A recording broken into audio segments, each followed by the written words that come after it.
టమాటాలు 2 అంటే ఫస్ట్ కరివేపాకు 2 రెమ్మలు వేసుకోవాలండి.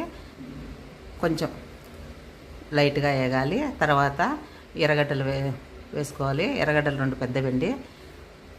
పెద్ద సైజు ఉల్లిపాయలు వేస్తే ఉప్మాలో చాలా టేస్ట్గా ఉంటుంది. అందుకు పెద్ద సైజు ఉల్లిపాయలు 2 వేసుకున్నాను.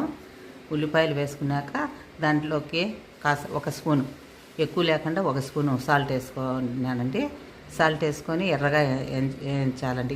మరీ ఎక్కువ లేకుండా కొంచెం మగ్గాలండి. తర్వాత పచ్చిమిర్చి వేసుకోవాలి. పచ్చిమిర్చి కూడా 1 నిమిషం పాటు కొంచెం మెత్తబడాలండి. అది కూడా కొంచెం ఎక్కువ లేకుండా కొంచెం మగ్గినాక టమాటా ఈ కలర్ వస్తుందండి. టమాటా వేసుకోవాలి.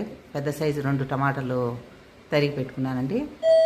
2 టమాటాలు వేసుకున్నానండి. పెద్ద సైజు 2 టమాటాలు వేగుతున్నాయి. స్మూత్గా వేగాలండి. చాలా టమాటా మగ్గింది